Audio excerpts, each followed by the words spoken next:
ассалому алайкум бинандаҳои гиромӣ, нашри навбатии барномаи иттилоъоти ахбору мустақиман аз телевизиони Тоҷикистон манзуратон менамоем. Дар студия бо шумо Савсан Ғайёрзода. Конституцияи Ҷумҳурии Тоҷикистон санади дорои эътибори олии ҳуқуқӣ мебошад ва меъёрҳои он мустақиман амал мекунанд. аз қабули ин ҳуҷҷати тақдирсоз 30 сол сипарӣ гардид ва ҳамасола дар мамлакат 6 ноябр рӯзи қабули Конституцияи Ҷумҳурии Тоҷикистон бо шукӯҳ таҷлил мегардад. гузориши Дилшод Ҳакимзода дар ин хусус. истиқлолияти давлатӣ барои халқи тоҷик бисёр дастовардҳои ҳаётан муҳимро ба миён овард ки дар натиҷаи он зиндагии шоистаи мардум таъмин гардид. муҳимтарини он қабули Конституцияи Тоҷикистони соҳиб истиқлол аст. хусусияти хоси ин конституция аз ҷониби халқ бо роҳи райпурсии умуми халқӣ қабул гардидани он аст. маҳз истиқлолияти давлатӣ самара гузошт ки ҷумҳурии Тоҷикистон дар арсаи ҷаҳонӣ ҳамчун давлати мустақилу соҳибихтиёр ташаккул ёбад, рушд намояд ва мавқеи намоёнро дар арсаи байналмилалӣ бо пешниҳодҳои ҳалталаби глобалӣ сазовор гардад. чунин раванд бевосита бо дар назардошти устувории сиёсати ҳуқуқӣ, таъмину татбиқи самараноки он ки дар доираи сиёсати созандаи пешвои миллат муҳтарам Эмомалӣ Раҳмон роҳандозӣ гардидааст ба вуҷуд омадааст. гузашти солҳо аз қабули ин ҳуҷҷати сарнавиштсоз ҳамон андоза аҳамияти онро афзалтар мегардонад, зеро ин ҳуҷҷат равшангари тамоми роҳи пешрафти ҳаёти ҷомеа мебошад. дар асоси конститутсия дар даврони соҳибистиқлолӣ аз ҷониби ҳукумати мамлакат бо мақсади таъмини волоияти қонун, таҳкими раванди демократикунонӣ дар ҷомеа, баланд бардоштани маърифати ҳуқуқии аҳолӣ ва пешгирӣ намудани ҳар гуна ҳуқуқвайронкунӣ чораҳои муассир андешида шуда як зумра санадҳои меъёрии ҳуқуқӣ қабул гардиданд. вобаста ба ин мавқеъ ва нақши Конституцияи Ҷумҳурии Тоҷикистон дар рушди қонунгузории кишвар ва таҳкими сиёсати ҳуқуқии мамлакат назаррас буда, маҳз дар заминаи муқаррароти меъёрҳои бунёдии он дурнамои инкишофи танзими ҳуқуқии муносибатҳои ҷамъиятӣ муайян ва муқаррар карда шудааст. рӯзи 6 ноябри соли 1994 барои мардуми тоҷик санаи тақдирсози миллат мебошад. зеро маҳз дар ҳамин рӯз бо роҳи райпурсии умуми халқӣ Конституцияи Ҷумҳурии Тоҷикистон қабул гардидааст. меъёрҳои Конституцияи Ҷумҳурии Тоҷикистон аз 6 ноябри соли 1994 ба стандартҳои байналмилалии ҷавобгӯ мебошад. пешвои муаззами миллат президенти Ҷумҳурии Тоҷикистон муҳтарам Эмомалӣ Раҳмон пайваста талош менамояд ки ҳарчи зудтар сатҳу сифати зиндагии халқ баланд гардида Тоҷикистони азиз боз ҳам ободтару зеботар гардад. Конституция ба сифати қонуни олӣ зимни ҳуқуқ пешрафти ҷомеаро аз тариқи қабули қонунҳои нав гузоштааст. муносибатҳои ҷамъиятии мухталифро таҳти танзим қарор медиҳад. ин санад дар таърих ба унвони Конституция эҷод гардида ва то имрӯз ҳамчун санади асосӣ шинохта мешавад. эҳтиром ва риояи меъёрҳои Конституция ва талаботи қонун, таъмини волоияти қонуну тартиботи ҳуқуқӣ нишонаи беҳтарини ҷомеаи соҳибфарҳангу масъулиятшинос буда, дар навбати худ шарти муҳимтарини оромиву осоиш ва пешрафти ҳамаи соҳаҳои ҳаёти ҷомеа ва давлат, инчунин зиндагии босаодати ҳар як сокини мамлакат мебошад. бояд гуфт ки бо дар назардошти муҳимати рӯзи 30-солагии қабули Конституция аз ҷониби президенти мамлакат дар паёми навбатӣ ба Маҷлиси Олии кишвар аз 28 декабри соли 2023 соли 2024 ба ифтихори ин санаи бисёр муҳими таърихӣ соли маърифати ҳуқуқӣ эълон карда шуд. таҷрибаи давлатдории ҷаҳон шаҳодати он аст ки ҷамъияти демократию ҳуқуқбунёд маҳз ба он шаҳрвандоне такя мекунад ки саводи сиёсӣ ва маърифати волои ҳуқуқӣ дошта, волоияти қонунро асоси ҳаёт ва фаъолияти ҳамарӯзаи худ қарор дода ба бунёди ҷомеаи шаҳрвандӣ кӯшиш менамоянд. бо боварии том метавон изҳор намуд ки 30-солагии рӯзи қабули Конституцияи Ҷумҳурии Тоҷикистон ҳамчун ҷашни мубораки миллӣ ба рушди бештари маърифати ҳуқуқӣ, худогоҳиву худшиносӣ, ваҳдати миллӣ, ҳисси ватандӯстиву ватанпарастӣ ва ифтихори ватандории ҳар як фарди бо нангу номуси Тоҷикистони соҳибистиқлол нерӯи тоза мебахшад. Дилшод Ҳакимзода, камоли маҳмадёр, мақсад ахбор. қалби тоҷикистони соҳибистиқлол шаҳри душанбе бо дастуру роҳнамоии президенти ҷумҳурии тоҷикистон пешвои миллат муҳтарам Эмомалӣ Раҳмон ва ташаббусҳои созандаи раиси маҷлиси миллии маҷлиси олии ҷумҳурии тоҷикистон раиси шаҳри душанбе муҳтарам Рустами Эмомалӣ ба яке аз шаҳрҳои пешрафтаи ҷаҳон табдил ёфтааст. натиҷаи чунин тадбирандешиҳост ки дар рейтинги амтарин шаҳрҳои олам шаҳри душанбе мақоми сазоворро соҳиб шудааст. шабонгаҳ, манораву иморат, боғҳои фарҳангиву фароғатӣ, фаввораҳои шуху дилангез, биноҳои баландошёна ва кӯчаву роҳравҳои пойтахти мамлакат ба таври муосир чароғон шуда бо рангомезии хос таъби ҳар бинандаро болида мегардонанд. маълумоти бештар дар гузориши Ҷаҳонгир Сафарализода.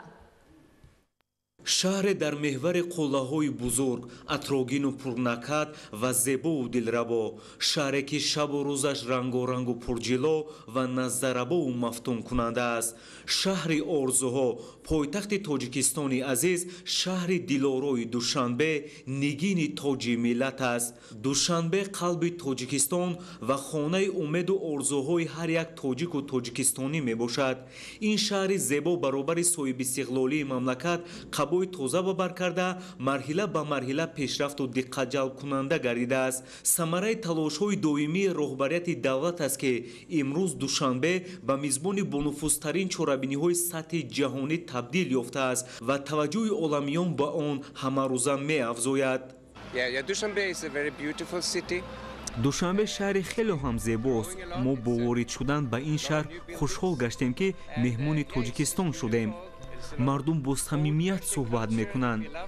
аз истеъмоли хӯрокҳои миллӣ ба монанди оши палов, лағмон, нони гарм ки дар ошхонаҳу тарабхонаҳо пешниҳод мешавад, аз ин ҳама хизматрасониҳо хушҳол шудам. хурсандиовар аст ки ҳар як сокини шаҳри Душанбе бо эҳтироми хоса моро хушомадед мегӯянд ва ба хонаҳояшон даъват менамоянд.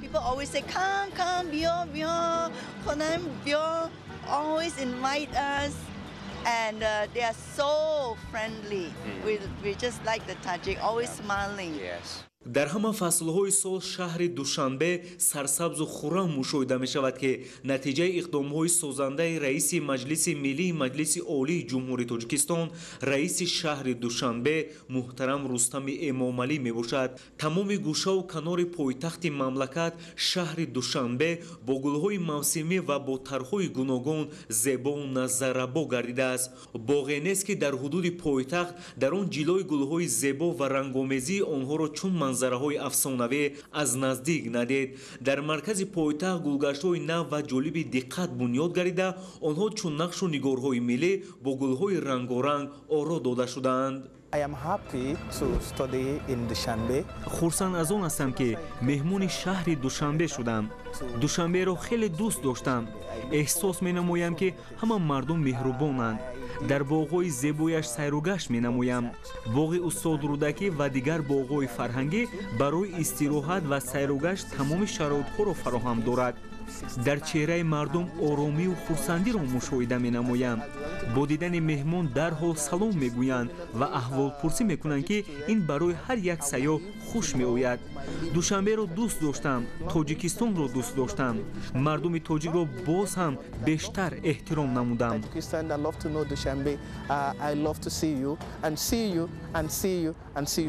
бунёди гулгаштҳои нав ва бо гулҳои мавсимии диққатҷалбкунанда оро додани онҳо дар маркази шаҳр идомаи мантиқии корҳои созандагии президенти ҷумҳурии Тоҷикистон, пешвои миллат муҳтарам Эмомалӣ Раҳмон ва раиси маҷлиси миллии маҷлиси олии ҷумҳурии Тоҷикистон, раиси шаҳри Душанбе муҳтарам Рустами Эмомалӣ ба ҳисоб рафта ба зебоии пойтахти мамлакат ҳусни назаррабо мебахшанд.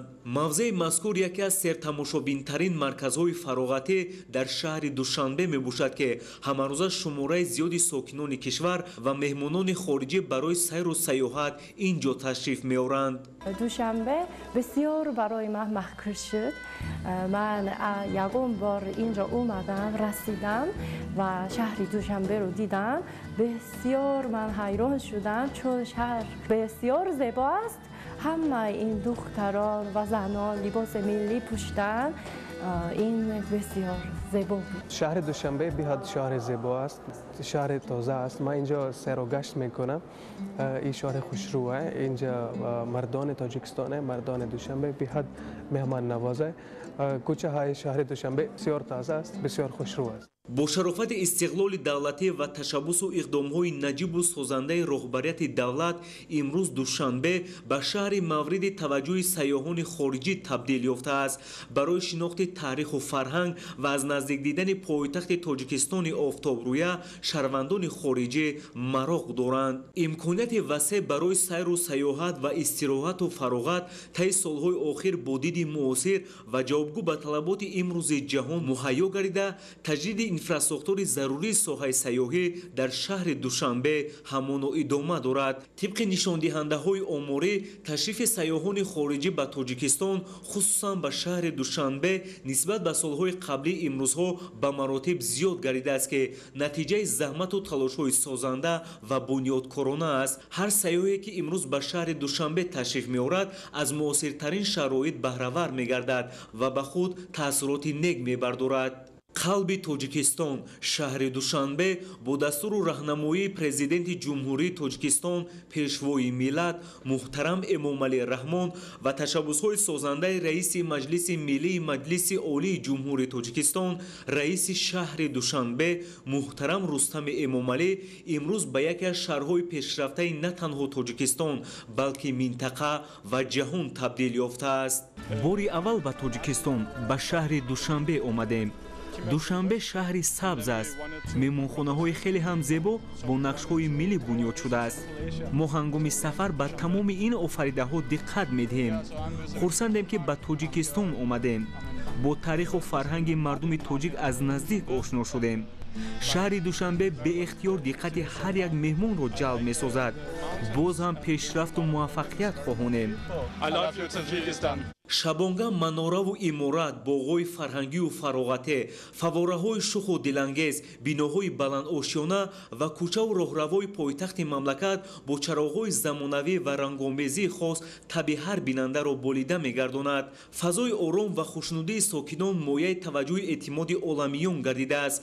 симои душанбеи муосир комилан диққатҷалбкунанда шуда, зебогиҳои он чун мӯъҷизаҳои табиӣ дилхоҳнафарро мафтун мекунад. My name is Beth Atieno. I come from Kenya. So Kenya is a beautiful country in East Africa.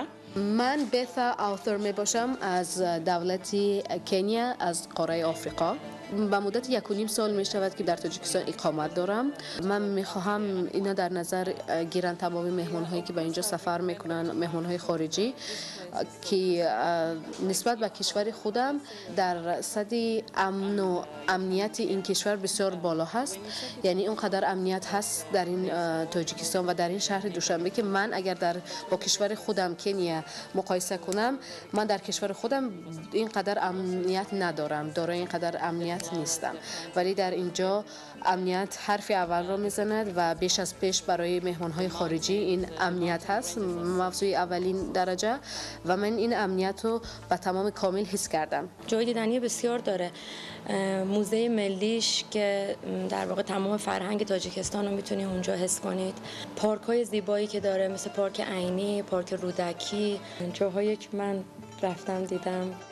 من حتما با همکارها، همشهری‌ها، هموطنانم و یا دیگر مهمان‌هایی که در خارج هستند نیت سفر کردن دارن، گردشگری دارن، من توصیه می‌کنم که یک بارم که شده است به تاجیکستان بیایند و از همین گلکاری‌های سطح شهر، از این کوه‌های سر به فلک کشیده، از همین آبادی و امانی این کشور عزیز بسیار لذت برند.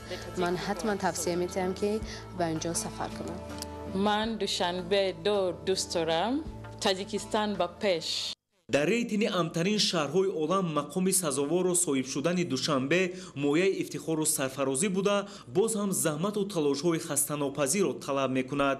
пешрафта гардонидани шаҳри душанбе масъулияти ҳар сокини шаҳр мебошад. аз ин хотир зарур аст ки барои рушди ҳамаҷонибаи пойтахти мамлакат ва муаррифии бештари он дар сатҳи ҷаҳонӣ аз ҳарвақта дида имрӯз бештар бояд талош намоем.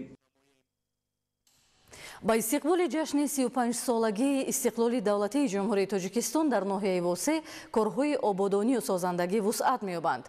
با مقصد سرسبز گردانیدن کوچه و محله‌های مرکزی ناحیه تدبیرهای خرمگردانی ادامه دارند. تفصیلات بیشتر در گزارش انورشاه سیدعلی زاده.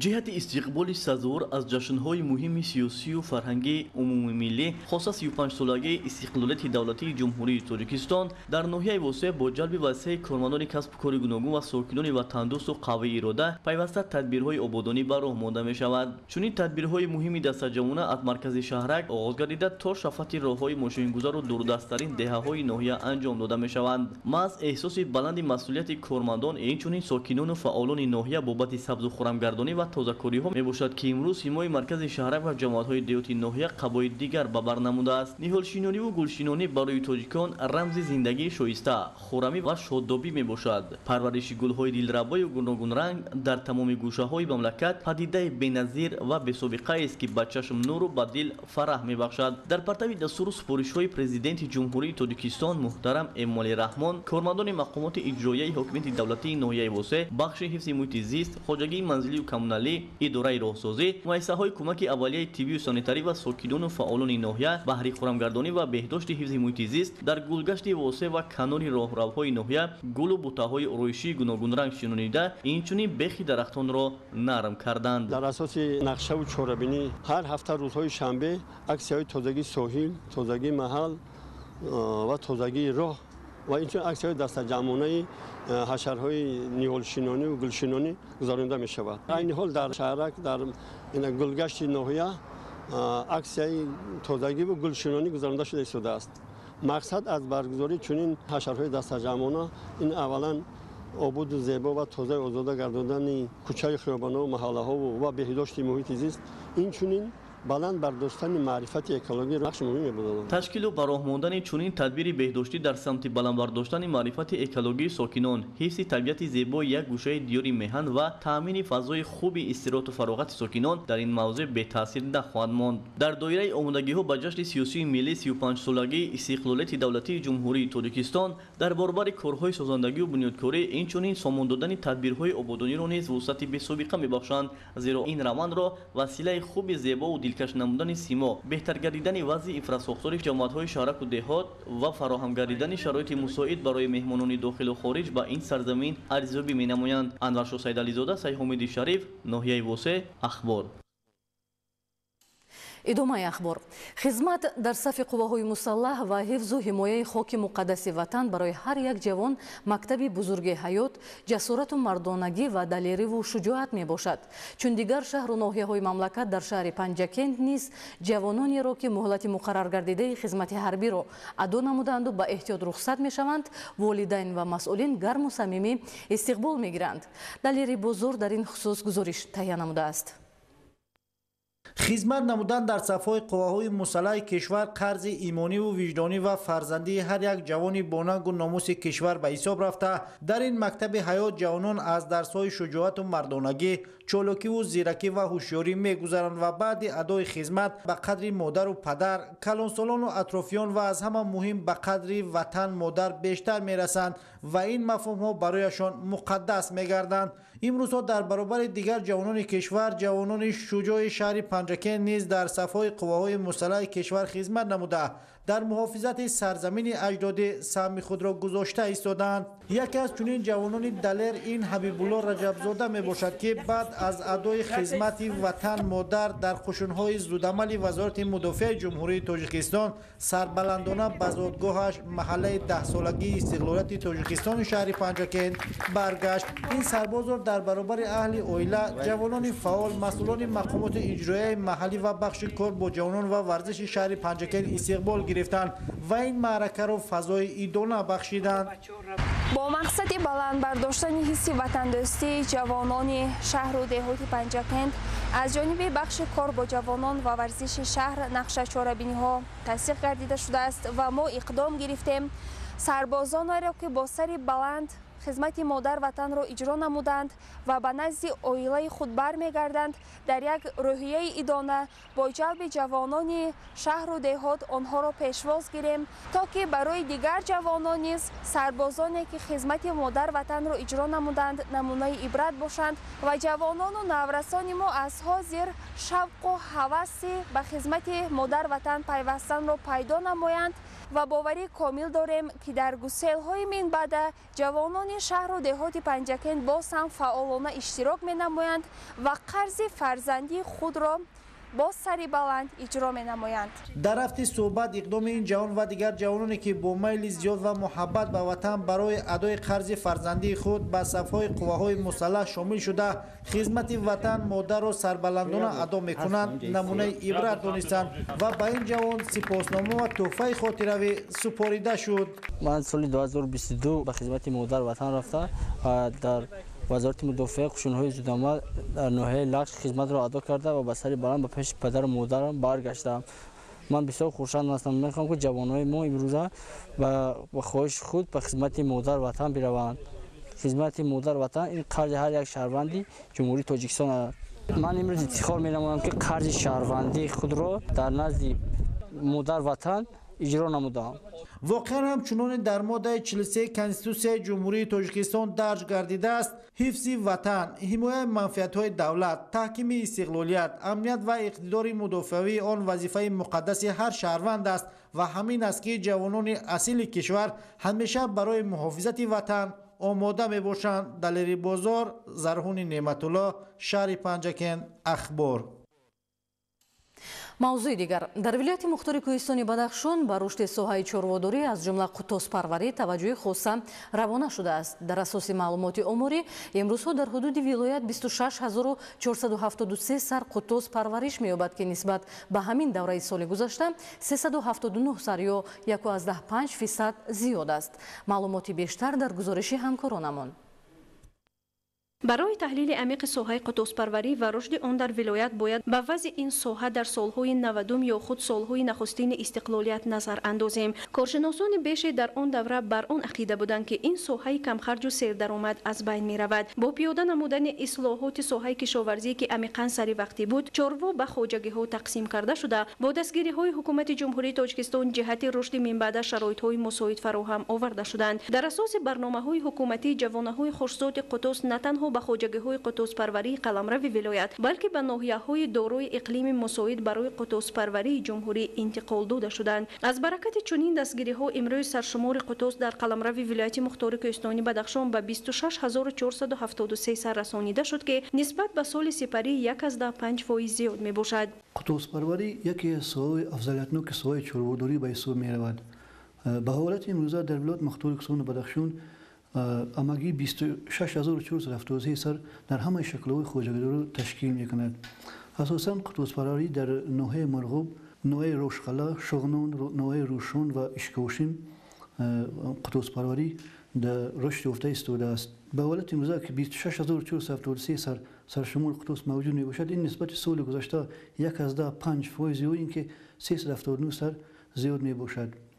امروزها جهت افزایش دادن سرشمار چاروا از جانب مقامات اجرایی حکومت دولتی ولایت مختار کوهستانی بدخشان تدبیرهای سودمند اندیشیده شده. سال روان زیاده از 70 سر جوانه‌های خوش‌ذات در اساس برنامه رشد قطازپروری به اساسیات‌های قطازپروری قلمرو ولایت تقسیم کرده شدند. اوید رشد دادن ساحه چارводорӣ قرار رئیس ولایت مختار کوهستان بدخشان از 6 اپریل سال 2023 تحت رقم 105 اوید به اجرای قرار حکومت جمهوری تاجیکستان از 1 مارس سال 2023 تحت رقم 52 درباره برنامه مجموعه‌ای رشد ساحه چارводорӣ، پرنده‌پروری، ماهیداری و زنبور عسل‌پروری در جمهوری تاجیکستان برای سالهای 2023-2027 قبول گردید. در دایره این برنامه سال 2022 از ناحیه مرغوب جوانه‌های قطاز خریداری کرده شده به ناحیه روشخلا و ناحیه درواز انتقال داده شدند و در دوره همین برنامه یعنی این سال هم در نظر است در ناحیه مرغوب جوانه‌های قطاز خریداری کرده شده روزهای نزدیک به خوجگاه فرمیرون تقسیم کرده میشوند. در دوره 70-80 سال خریداری کرده شده استودند. قطوس حیوان نادر بوده، پرورش آن در شرایط بلندکوه نهایت کم خرج و فایده بلند دارد. امروزها چارواپروران ولایت مختار کوهستان بدخشان جهت بی‌تلف برآوردن چاروا از فصل زمستان چاره‌های عملی اندیشیده ایستادند. اطمینان می‌رود که تدبیرهای سروقتی حکومت جمهوری تاجیکستان، دستگیری‌های پیوسته مقامات اجرایی حاکمیت دولتی ولایت برای رشد قطوس پروری مساعدت نموده، گوشت و محصولات گوشتی از حساب این نمود چاروا در مغازه‌های قلمرو شهر و ناحیه‌های ولایت باز هم زیاد گردیده. محصولات از جهت اکولوژی تازه نه تنها به منطقه‌های دیگر مملکت بلکه بیرون از آن صادر کرده خواهد شد. بیننده‌های عزیز و گرامی، با رسیدن دیگر خبرگزاری‌ها در نشرهای من بعدی برنامه اطلاعاتی اخبار به شما اطلاع می‌دهیم. سلامت باشید.